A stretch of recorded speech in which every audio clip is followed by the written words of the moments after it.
I'm Mokog and this is Hex Hunter.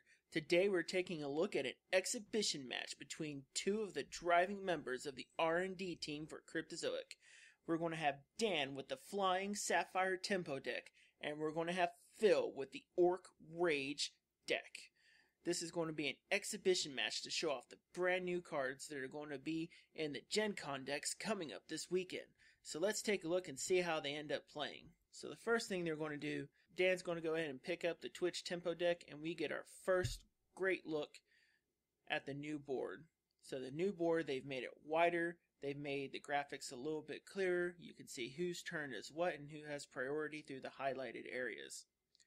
So right now, Phil is making the decision on whether or not he wants to keep his hand or if he needs to mulligan.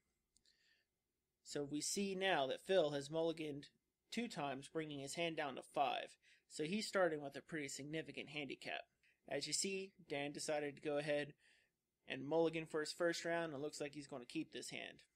Now compared to his last hand, he only had 1 resource with a couple high casting costs. Now he's got an Ancestor's Chosen. This is a pretty unique rare that puts in Ancestral Specters.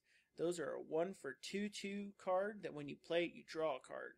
So for putting something into the deck, that's a pretty strong thing to put into your deck. So he's starting off with 4 resources, a 1-drop, and I believe he also has a 5-drop. It's not a best start in the world, but it's going to give him something to just kind of get his engines going. So he's going to have a 1/1 chump blocker and some resources, so he's going to have to rely on the top deck. Phil, on the other hand, he dropped a ruby resource, and then he passed it over here to Dan. Dan's right now explaining one of the nifty things that they added with the timing section. You can go ahead and pop out when you expect to be able to interrupt someone's time. Run it through the menu that you see right here in front of you. Pick which phases you're going to be most likely to interrupt. Or you can restore your defaults in case you decide to get a little out there with your decisions.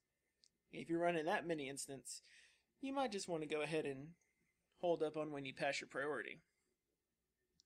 So, right now, Dan is deciding that he's going to go ahead and drop a Sapphire resource. They got a brand new graphic for that. He brought in the Sapphire Aura, which has the most famous Space Dolphin into his hand on the card draw. And he's deciding to go ahead and play his 1 for 1 1-drop. It's going to put the 2 Specters into his deck. You can see the inner circled area allows you to see about which phase you are. It has the highlighted section depending on where he is. And at the top you can see that it allows you to power through some of the phases. Phil has gone through his main phase to his draw, through his second main phase. It is pretty easy to pull that sucker through. Now, right now, Dan is showing off Sapphire Aura, and it has the best card ever, the Space Dolphin. Going to be very good versus Phil's deck and allows me to avoid his guys. Alright, so back into my turn. So now that the Spectre has come into play, we get to see we get to see it put 2 cards into the deck. So you see on the right hand side there, the effect of the card is hitting the chain, and he passed priority over to Phil. So if Phil had a chance to do anything, he could put it on the chain at this point. But since I don't believe Phil has too much that he can do with just 1 resource available over there at this point, it's going to resolve. 2 Specters go into the deck, and then Dan should be pretty good to go. Oh goodness. Poor Phil, he didn't even have a resource to drop, so his turn passed pretty quickly. Dan's turn came right back round. Decides to go ahead and swing over for 1. Drew a resource to top everything off. And so now Dan is swinging over at the Orc Rage deck for 1. Little flames there are telling you that combat's going on. If Phil had any blockers at this point, he'd be able to assign them. He'd probably let the point go through because it's not that much with a life pool of 20 resource or 20 life at this point. Have full knowledge if you're going to Gen Con, play around with them. Alright, and that's going to be the end of my turn. So, Phil has just dropped a blood resource. He decided to go ahead and drop in the Furious Taskmaster, 2 for 2/2, pay 1, give an orc you control speed this turn. That is a fantastic uncommon right there. Great for getting some really good speed, especially for some of your 3 and 4 drops later on. Also great for when you've got a good 2 for 2/2 or a good 2 for 3/2 come down on 3rd resource with He's in play. Get your orcs swinging real hard, real fast. One of the key cards in this matchup, actually, being able to attack immediately.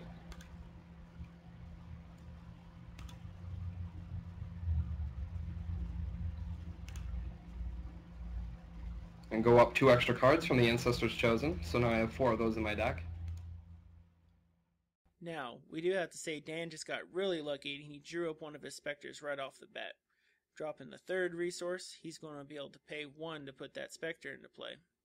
Now right now, it's not advantageous for him to attack, but he could always use the charge power to give the character flying. And flying is a fantastic idea, but he could also go ahead and use the Sapphire Order if he wanted. The stronger play here is to go ahead and drop the specter because it's going to allow him to draw a card, and it's a card that's got the flight ability on it. Now he still has 2 open resources here, but he doesn't have much that he can use since he has a 3-drop and a 5-drop.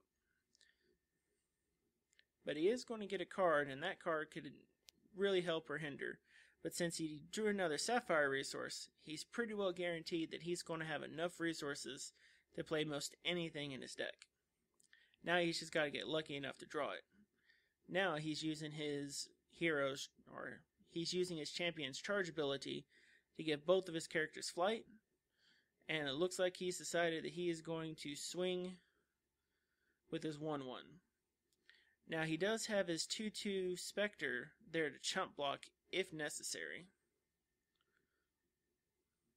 So Phil's going to let that 1 damage get through. Not a big problem for Phil. But one of the things Phil's most likely experiencing right now is a real glut of cards and very few resources. While Dan over here is rejoicing that he's going to be able to drop a 5 for 4/4 flight troop as soon as he in 2 turns. Until then, he is comforted by Space Dolphin, the dolphin that allows you to fly through space. Now, Phil, on the other hand, he's going to start showing why even 2 resources is a really good place for an aggro Ruby Blood deck to go. Dropping a Savage Raider, a 1 for 2/1, a strong early drop, is really going to be helpful for Phil to start gaining some momentum in this part of the game.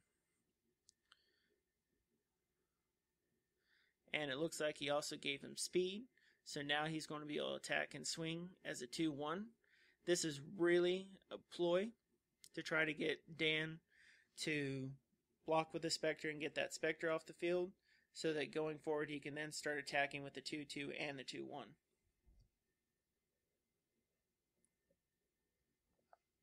Now at this point, Dan is considering how he wants to handle the strategy. He should just go ahead and let this 2 points get through and start swinging with his flyers if he really wants to try to start outpacing him.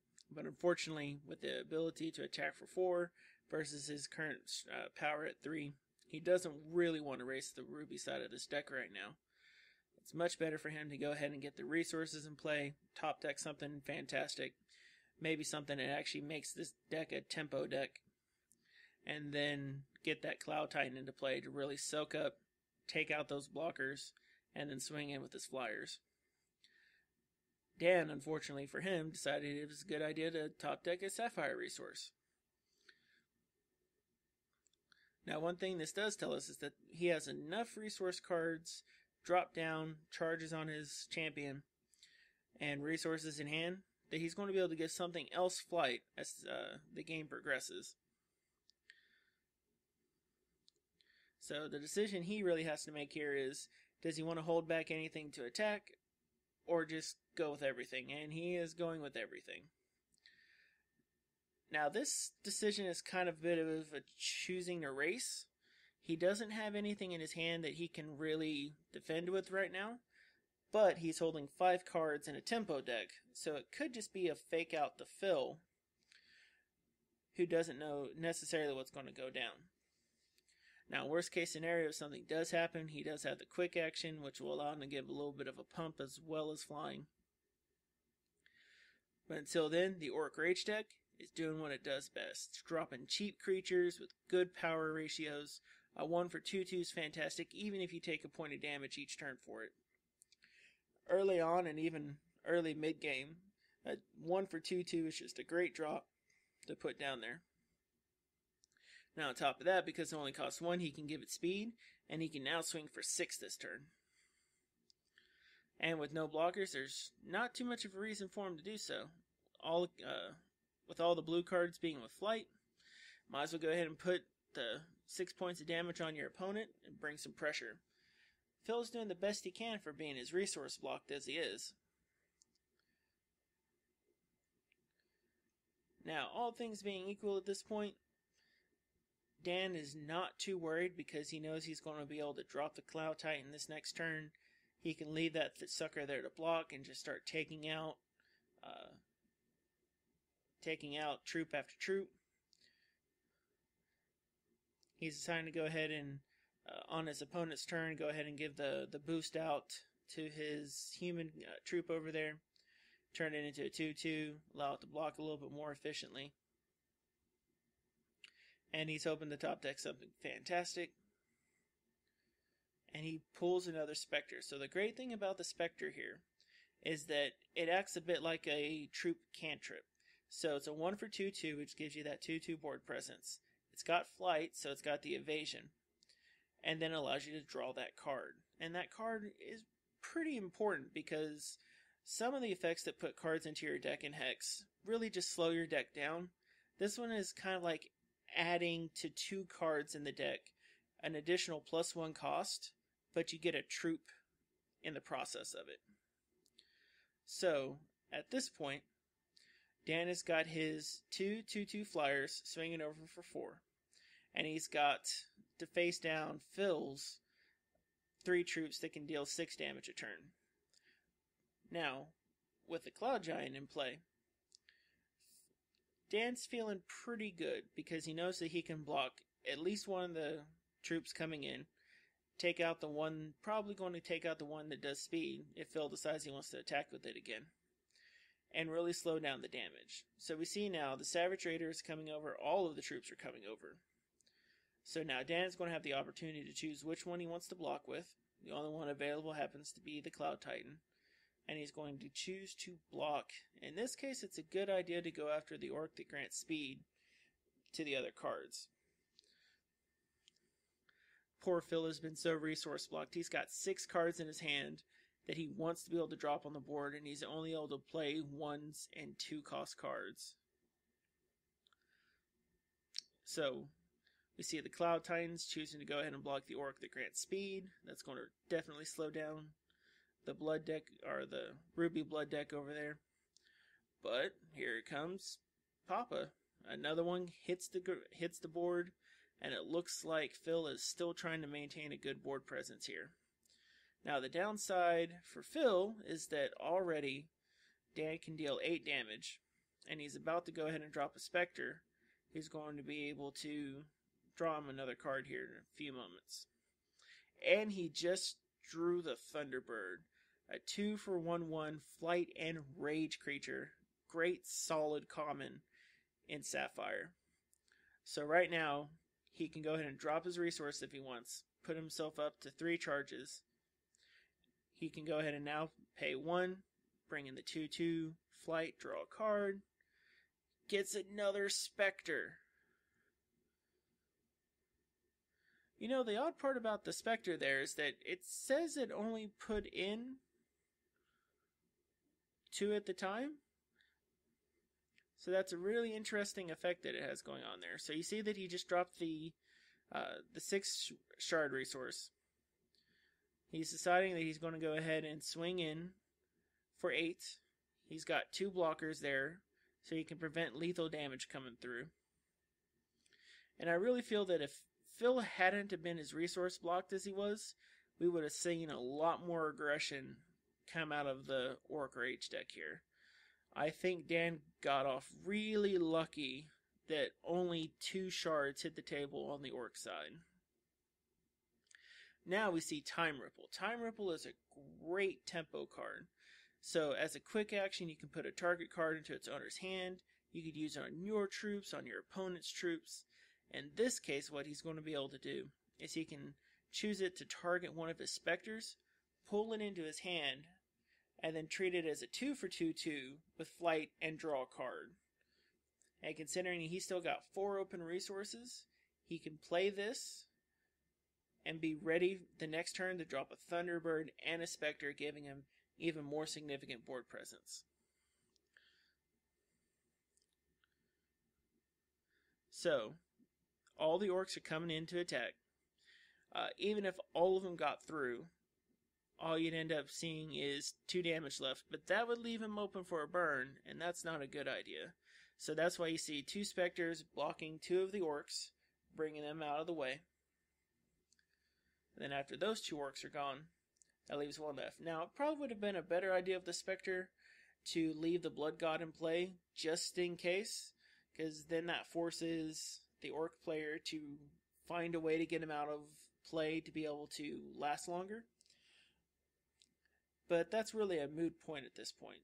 The Flyers have evasion. Even at 3 resources, it's very difficult to try to kill 4/4 and 2/2/2s, all of them with flight. And at this point, Dan's really just kind of rubbing in the flight scenario. Because now, with fresh resources, he's going to be able to drop the Spectre, drop the Thunderbird, drop the resource, and still swing for 6. So, for the start of his draw, he pulled another resource. Dan has been pulling just the right amount of resources for this scenario. He doesn't particularly need 6 in this scenario since he's been able to play 1 to 2 cards. All of his costs have been pretty good there. And I don't believe Phil has an answer for this one. He's only got 1 resource. Oh, he is dropping a burn card.